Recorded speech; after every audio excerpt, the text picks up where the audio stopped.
Hello friends, आप सबका स्वागत है लाइफ साइंस कैफ़े में। और आप देख रहे हो क्लास 8th की साइंस, जिसमें हम फर्स्ट चैप्टर के नोट्स करेंगे। ये नोट्स मैंने खुद बनाए हैं अपनी एनसीईआरटी बुक से, और इसके क्वेश्चन आंसर्स भी करेंगे हम साथ में। थोड़ा सा टाइम लगेगा, आप रिवाइज़ कीजिए, ठीक है। चलिए, एग्रीकल्चरल प्रैक्टिसेस जो है वो हमारा फर्स्ट टाइटल है, जो हमारी बुक में जो स्टेप्स हैं उनमें फर्स्ट है एग्रीकल्चरल प्रैक्टिसेस। जब हम एक ही तरह के प्लांट को ग्रो करते हैं, कल्टीवेट करते हैं लार्ज स्केल पे, तो वो क्या कहलाता है? क्रॉप कहलाता है ना। याद रखना है, लार्ज स्केल पे करते हैं। क्रॉप जैसे सीरियल, वेजिटेबल, फ्रूट सभी की क्रॉप होती है। उसमें बहुत ज़्यादा पेड़ों को एक ही जगह पे लगाते हैं, ठीक है। एक ही तरह के पेड़ भी लगाकर कल्टीवेट करते हैं, ग्रो करते हैं, उसे क्रॉप कहते हैं। वो सीज़न के बेस पे उनको क्लासिफाई भी कर सकते हैं, जैसे खरीफ क्रॉप, रबी क्रॉप, ठीक है। रबी और खरीफ दो ही सीज़न आपको याद करने हैं, आपके लेवल में ये दो ही दिए हुए हैं 8th स्टैंडर्ड में। तो जो रबी क्रॉप है उसमें आपको क्या लगता है? ठंड लगती है। ठंड कब विंटर क्या होते हैं? विंटर में आपको ठंड लगती है, आपको रब याद आता है, ठीक है। तो विंटर सीजन में जो ग्रो की जाती है वो रबी क्रॉप होती है। जो बाकी के जो रेनी सीजन में ग्रो होती हैं वो खरीफ क्रॉप होती हैं।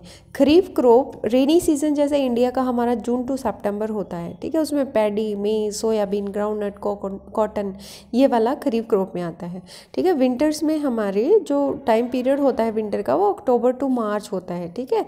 अक्टूबर में ठंड होना शुरू हो जाती है, मतलब गर्मियाँ बिल्कुल चली जाती हैं। तो उस सीज़न में क्या क्या ग्रो होता है? वीट, ग्राम, पी, मस्टर्ड, लिनसीड, ये सारे क्या होते हैं? हमारे रबी क्रॉप हैं, ठीक है। उसके बाद है जो प्रिंसिपल प्रैक्टिसेस होती हैं, जो भी क्रॉप ग्रो करते हैं, तो क्या क्या प्रैक्टिस हम यूज़ करते हैं?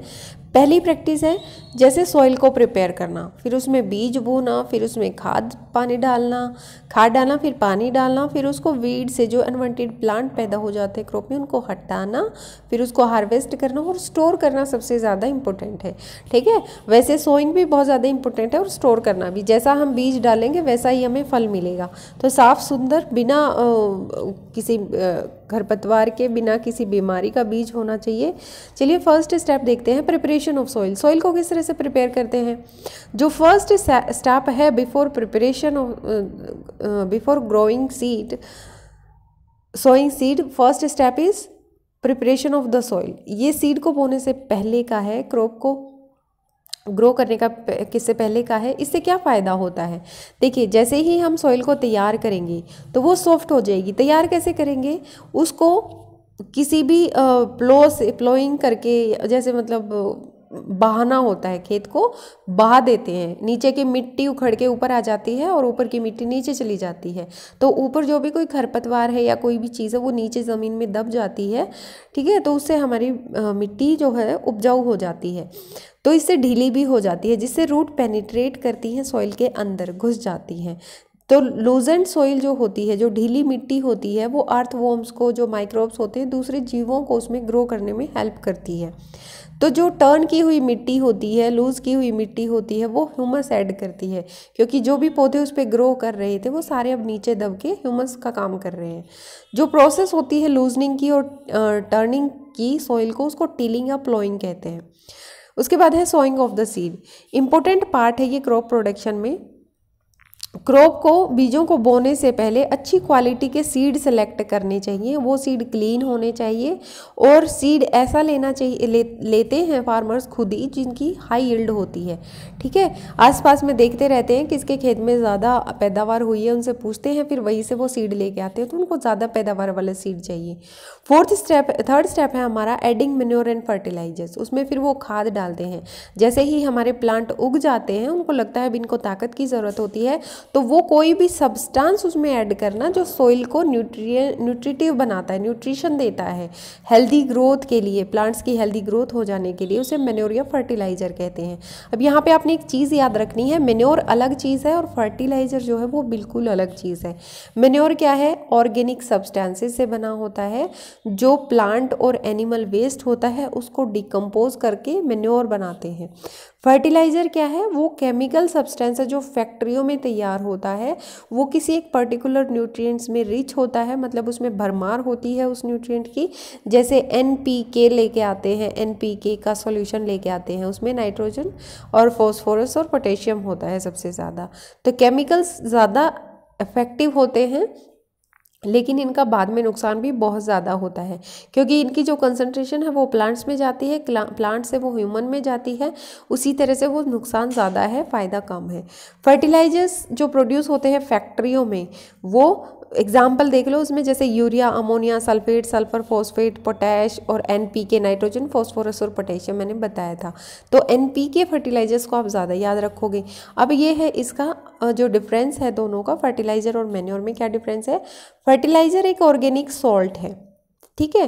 फर्टिलाइज़र एक इनऑर्गेनिक सॉल्ट है। ऑर्गेनिक सॉल्ट क्या होता है, मैन्योर होता है, जो डिकम्पोजिशन से बना होता है, ह्यूमन वेस्ट और plant waste, plant residue, cattle dung से, इस तरह से मिलके मैन्योर बनता है। फर्टिलाइजर्स फैक्ट्री में, F for fertilizer, F for factory, ठीक है। मैन्योर जो होता है वो फील्ड में भी तैयार किया जाता है और घरों में आसपास खाली जगह पड़ी होती है वहाँ पे भी तैयार कर लेते हैं। Fertilizer does not provide humus, fertilizer से ह्यूमस प्रोवाइड नहीं होता, क्योंकि जो फर्टिलाइजर हम ऐड करते हैं प्लांट्स से कंज्यूम कर लेते हैं और सॉइल को डिग्रेड ही करता है, कुछ अच्छी चीज़ वो ऐड नहीं करता। मैन्योर जो है वो ह्यूमस प्रोवाइड करता है। फर्टिलाइजर जो होते हैं रीच होते हैं प्लांट न्यूट्रिएंट्स में, जैसे NPK है ना। मैन्योर्स वैसे लेस होते हैं, किसी भी न्यूट्रिएंट में रिच नहीं होते हैं, लेकिन वो ह्यूमस प्रोवाइड करते हैं, तो सॉइल की फर्टिलिटी जो है वो बनी रहती है। अब एडवांटेज क्या है मैन्योर को यूज़ करने का, क्या फ़ायदा क्या है वो बताना है आपने, ठीक है।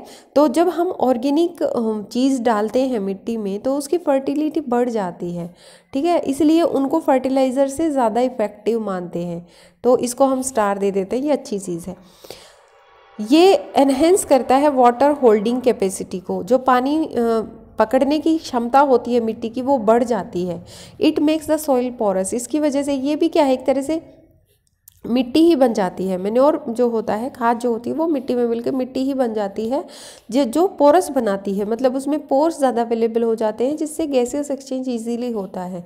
तो फ्रेंडली माइक्रोब्स जो होते हैं वो भी वहाँ पे इंक्रीज़ हो जाते हैं मैन्योर की वजह से। तो इम्प्रूव करते हैं सॉइल का टेक्सचर भी, ठीक है, हमारी जो सॉइल है वो उसका इम्प्रूव हो जाता है टेक्सचर, और माइक्रोब्स बढ़ जाते हैं तो वो भी हमारी मिट्टी को उपजाऊ बनाने में हेल्प करते हैं।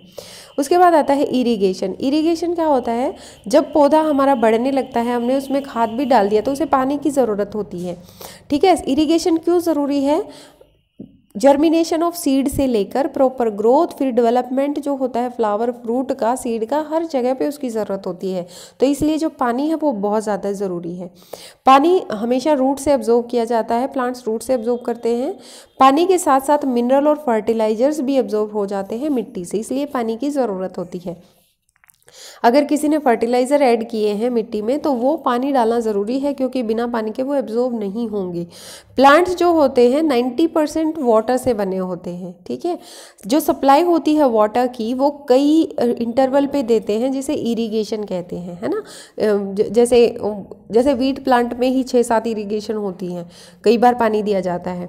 उसके बाद हमारा स्टेप है प्रोटेक्शन फ्रॉम वीड, हार्वेस्टिंग और स्टोरेज। इसको करने से पहले हम जो इरिगेशन के मेथड होते हैं, ट्रेडिशनल मेथड थे, जैसे मोट था, डेलकी था, है ना, ये सारे मेथड हैं जो पुराने टाइम में यूज़ होते थे, लेकिन अभी इनका ज़्यादा यूज़ नहीं है। अब हम यूज़ करते हैं मॉडर्न मेथड, जो कि वाटर को इकोनॉमिकली यूज़ करने में हेल्प करता है, मतलब इससे पानी वेस्ट नहीं होता। 2 मेथड आपकी बुक में दिए गए हैं, स्प्रिंकलर सिस्टम और ड्रिप इरिगेशन। स्प्रिंकलर सिस्टम जो होता है ज़्यादा यूज़फुल होता है, जो ज़मीन अनइवन होती है, मतलब इस तरह से उबड़ खाबड़ होती है, उसमें स्प्रिंकलर सिस्टम होता है, ठीक है। क्योंकि अगर हम नाली के थ्रू पानी डालेंगे तो वो नाली कहीं पर जा सकेगी, कहीं पर नहीं, और अगर नाली बना भी दी तो पानी कहीं उबड़ खाबड़ जमीन है वहाँ पे नहीं चढ़ेगा। तो स्प्रिंकलर सिस्टम में क्या होता है, इस तरह से पाइप लगा देते हैं और पाइप के ऊपर नोज़ल लगा लेते हैं, और ये नोज़ल से पानी ऐसे ऐसे फुवारे की फॉर्म में सारे खेत में चला जाता है। तो ये जो पाइप है एक बार उठा के किसी जगह पर, दूसरी बार दूसरी जगह पर, जहाँ पर उबड़ खाबड़ ज़मीन है वहाँ पर भी लगाई जा सकती है और पानी पहुँचाया जा सकता है। ड्रिप इरीगेशन सिस्टम में क्या होता है, जब आप लोग बीमार होते हो तो आपको ड्रॉप करके ग्लूकोज दिया जाता है, उसी तरह से फील्ड में ये ड्रिप सिस्टम होता है तो इसमें पानी ड्रॉप वाइज पोजीशन, जो रूट की पोजीशन है वहीं पर गिरता है। तो हमें पता है कि प्लांट को अब इतना पानी चाहिए था, हमने उतना ही उसे ड्रिप सिस्टम से दे दिया, तो इससे इकोनॉमिकली हम उसे पानी को यूज़ कर रहे हैं, मतलब उसे दे रहे हैं। तो ये ड्रिप सिस्टम जो होता है इसको इसी वजह से ड्रिप कहते हैं, क्योंकि ड्रॉप बाय ड्रॉप पानी डलता है पेड़ की जड़ में, और ये बेस्ट टेक्निक मानी गई है। ठीक है, उसके बाद है प्रोटेक्शन फ्रॉम वीड से प्रोटेक्शन किस तरह से मिलता है। अनडिज़ायरेबल प्लांट जो होते हैं, जो क्रॉप के साथ ग्रो हो जाते हैं, वो वीड कहलाते हैं। तो इनको रिमूव करना होता है, उस प्रोसेस को वीडिंग कहते हैं, रिमूव करने की प्रोसेस को। जो बेस्ट टाइम होता है वीड का रिमूव करने का वो तभी होता है जब उस पर फ्लावर नहीं आए हों, उस पर सीड नहीं बना हो। ठीक है, अगर उसमें सीड बन गया और उसमें फ्लावर आ चुके हैं तो उससे खतरा होता है कि जो आप पौधे उखाड़ रहे हो उसका सीड गिर कर वो दोबारा से वहाँ पर जर्मिनेट होने के चांसेस हैं।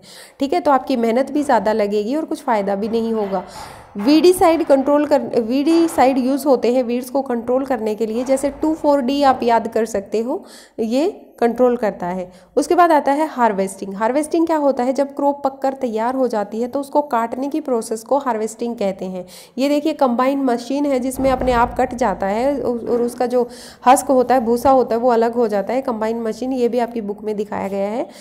फिर फेस्टिवल होते हैं, बहुत हार्वेस्टिंग फेस्टिवल होते हैं, जैसे अलग अलग जगह पे अलग अलग होते हैं। कहीं पे बैसाखी के नाम से होली के टाइम पे ही ज़्यादातर फसलें निकल जाती हैं तो होली मनाते हैं, तब भी वो इंजॉय करते हैं। दिवाली,